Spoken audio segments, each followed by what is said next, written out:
when the president announced free water as one of the measures, Community Water and Sanitation Agency immediately had a conversation with our minister, and then the requirement is that we develop guidelines as to how the free water should be managed. Within a matter of 2 days, we were able to develop guidelines. But you see, later on we got to know how complicated the sector is. Unlike Ghana Water Company, where they are in charge of urban communities, Community Water and Sanitation Agency is in charge of rural communities and small towns. But there are so many players, and I will give you a rundown to the players. One, we have Community Water and Sanitation Agency managing 147 pipe systems. We also have what we call community management. And under community management, we have water and sanitation management teams that are managing. And these are people we have trained at the community level to manage. And we have over, so if you take 147 out of 1,022, the rest are being managed by this group of people. We also have private sector companies managing water systems. And then we have non-governmental organizations also managing water systems. And then we have private individuals.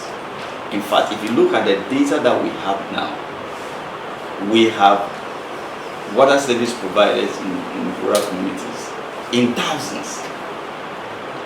These are the people in the sector. So you can see the difficulty in regulating all these people, making sure that they provide water to the standards that Ghana needs. And so these are the challenges that we face. Immediately the announcement was made that we develop guidelines for all of these people to regulate how they provide the service, the free water service. So we wrote a letter through the district assemblies and requested and submitted the guidelines to them that they should inform all the water service providers, all these people that I've mentioned, to submit to us first historical data. Have you been providing water service? Yes or no? If it is yes, give us an idea about how much water you have provided, how much was the tariff, how many people are benefiting from your service, electricity consumption and all of that. We want to know how much, what really they are doing in the communities. Our minister also wrote to the Minister for Local Government and Rural Development, also on the same free water, requesting the minister to also inform the assemblies, because the assemblies work under the Ministry of Local Government. So assemblies are also supposed to submit, once they have received the data from the water service provider, they are supposed to submit this data to our regional offices in all the regions. Then our regional offices will collate, because there are so many of these providers, so they are supposed to collate all of them based on districts and regions, and then submit to our head office, so we can then pay. There are a lot of difficulties, and I will tell you some of the difficulties that come up with the information that we want. You have provided service, bring us information according to a certain format, so that we can understand, our ministry can understand, Ministry of Finance can also understand. The resources will be provided by Ministry of Finance. They should understand the data. Otherwise, it will be difficult for them to just give us money, go and pay. Pay who? How much? What amount of water have they provided? So some of the problems we had, we have provided service April, May, and June already. We asked the providers, give us your data. Some have provided April, some have provided up to May. June they haven't provided. Okay. Now, we have also noted that they have set aside the guidelines and provided the information the way they wanted.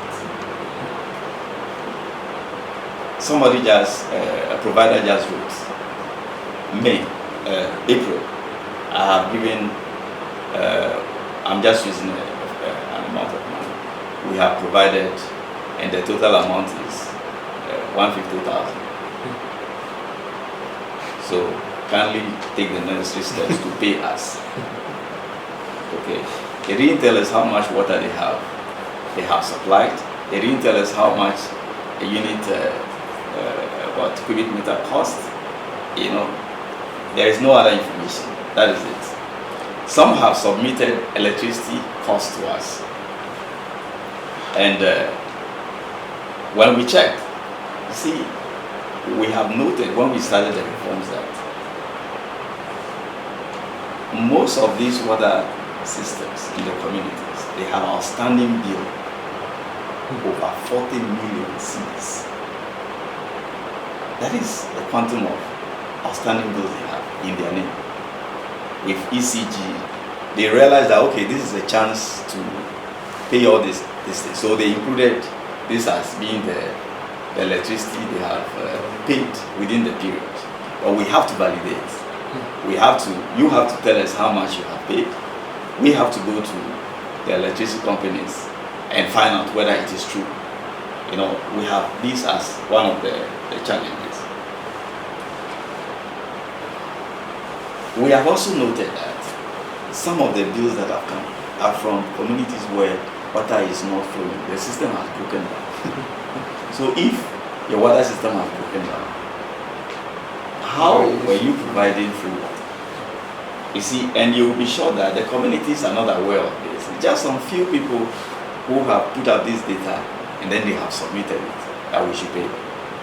But we have to go there and check and ask some people, have you consumed the free water? Yes. From when to when? If the communities are saying they haven't been served, how do we pay?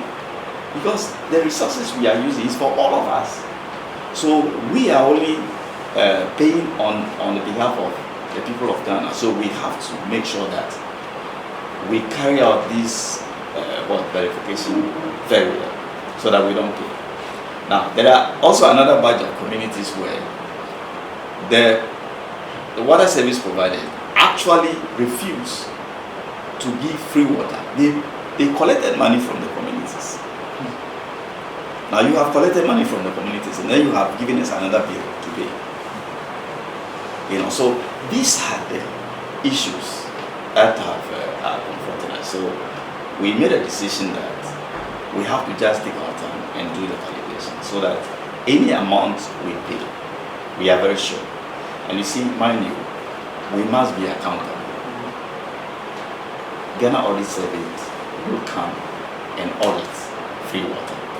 And so if they come, can we explain why we use government funds to pay this kind of communities or people? We cannot explain, we cannot defend this kind of thing. So what we are trying to do is to at least check every community, every provider. When you say you have provided free water, we will question you. We will subject your data to scrutiny. Once we find it okay, we will pay. Now, I call all the directors because it's becoming a big issue. You know, the association is making a lot of noise and creating a challenge for the government. They are saying, how can a president direct that we should provide free water? And then we will say we will not provide free water. How can a president direct that we should pay the people who have provided free water? And we will say we will not pay them. You know, so these are the things they are throwing out. And it's unfortunate that because they've just written it and sent it to some of the media houses, and they also pick it and they also publish it away to us. But that is not true. We have made an agreement to validate, collect the data, validate it, and pay. So once we are sure that you have provided free water, you will be paid. You see, we also have to make sure we look at the cost of water. You can't come and say that, okay, I have fixed my tariff and I'm going to charge you for every cubic meter. I will charge you 20 cedis. When public the PURC has agreed that it should be like this, or CWSA has agreed that it should be like this. So we are looking at all of this, and a number of providers are just taking advantage and trying to provide figures that are not justified. Now, we have been looking at this data for almost a week, and today is the last day that they will submit the validated data, and then we will pay. We will pay advance to all the providers where we are sure that the data is clean. What we are trying to do is we will present their data as it is, and then we will also present what we think from the conversation we had with the community members. And then some of them will say, oh, we couldn't measure the water we have provided. Yeah, so because if you have a certain population of the community, you have 200 people in the community, we know how much, at least approximately how much water they can use. So we are using all of this for all of us to agree, to have a common agreement, then we can pay them. So what we are trying to do is we'll pay them in advance, and then we'll submit the estimates to our minister, and then she will submit it to the Ministry of Finance for us to reimburse. Then we pay them the rest, and we'll continue this payment up to when the president has extended. The president has extended the free water to September. So these are the issues that we are grappling with. We will make the payments once we are confident with the data, once we are sure that we will not pay the wrong people, once we are sure that yes, we can be clear. When we have audits, we can answer to why we made those decisions. Of course, the changes we are even making are discussed with the communities and then the providers, so that at least everybody agrees that if you bring outstanding electricity bill about 5 years ago, it cannot be approved by government, because the government didn't approve free water at that time. The president approved free water only between April and September. So if the bill is between April and September, yes, we'll look at that. And if you provide water between that time, we will look at that. So these are the few things that we want to share with you. If there are questions, the regional director in the US in Ashanti. Then we also have some in Bono region. The directors were all there. So our validation process started from the districts. The districts will collect the data from the providers or the communities, compile it. They are supposed to verify the data and then submit same to CWSA regional office. The regional office then goes to each of the providers and have a conversation with them and agree with them what the right data should be. For instance, if you include outstanding electricity payment from, let's say, 2017 up to date, we will draw your attention that free water is between April this year up to September.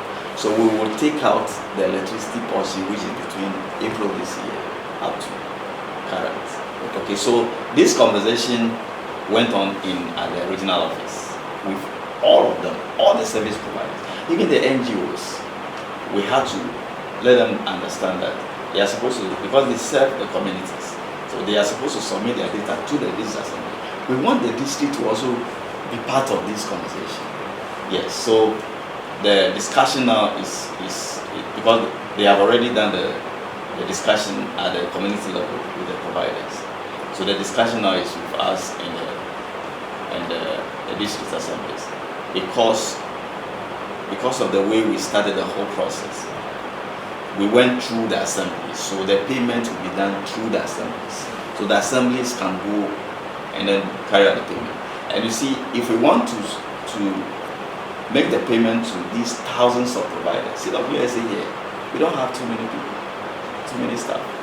So once we distribute among the assemblies, the burden becomes smaller for all of us. So the assemblies will deal with that. If they have issues, then the assemblies will come to us, and then we can deal with them, and then so that we don't have too many of the challenges. Yes. Otherwise, if you have even assuming we have 2,000 service providers, and 111 they have to come. or we have to write check 2,000. I'm sure you will agree that even when we started signing today, so we will just advise our banks to do the transfers. We are waiting for the assemblies to give us their bank accounts. If they do that today, we'll start the transfers today. Those that have submitted, yes will be done today. Those that will bring later will be okay. And we can just write one letter. We can have about 100 these assemblies and ask our bank to transfer. That's one letter, and it's done. So it's not difficult. We can even do all of them within a matter of 30 minutes. Once all the information is there. Those that, if you wait, those assemblies that are not submitting their bank details, we will be forced to give them a check. Yeah, that will delay that process. But that is the only way we can do. No, that's the difficulty. We were not supposed to pay electricity bill, but you see, we want them to submit data related to water production. But and you see, yes, so they are supposed to just tell us that in this community, I gave them 200 cubic meters of water in April, and the unit cost is 5 cedis per cubic meter. The total is this. Then we will verify the quantity of water they have sold. But apart from that, they will set aside that one, because that is really the free water. Then they will tell us we have 100 employees, their salary is this, we have electricity, we paid electricity this. So these are the costs we have incurred in providing free water. So then we have to go back and check. You understand? So these are the difficult. If they had all provided that information, just how much water have you provided? I provided 250 cubic meters in April. I've done this. The only thing is we check whether you have the capacity to determine that quantity of water. Finish. If we have issues with your tariff, we discuss it. Done. But these are the things they are giving us. So it makes it difficult for us. We can't submit this to our ministry and Ministry of Finance, because the president did not announce that we should pay this and that. Okay, but we know that those are some of the costs they incurred. But you see, if you produce 250 cubic meters of water at 5 cedis per cubic meter, when we pay you that amount, you use it to defray the cost, the salary, the repairs. That is what it's supposed to be. So we are trying to guide it and make sure that we don't pay money which is not right. Otherwise, it will be difficult for some calls from some community members asking why we continue to build even though the water is free. The explanation is that we will continue to build because the same bill we are giving them is the same bill we will send to the government for reimbursement. And we want them also to acknowledge how much government is paying on their behalf. So if you receive a bill, let's say 20 cedis, what it means is that we are paying, government is paying that bill 20 cedis, and it will be stated on your bill that government is paying that bill on your behalf. Secondly, we want to use that also as a point of audit. Now, in the future, when there is an audit, and we have compiled a list that, okay, these are the people who have consumed, they can go there to your house and check how much have you consumed in April, and you show to them that this is the amount I've consumed, and it tallies with what we have submitted. I think that is the purpose. And so they should continue to collect, and they shouldn't have any other they shouldn't be angry that we are sending them bills. They should be okay with it because we are also using the same bill for future auditing purposes. Yes. Thank you very much.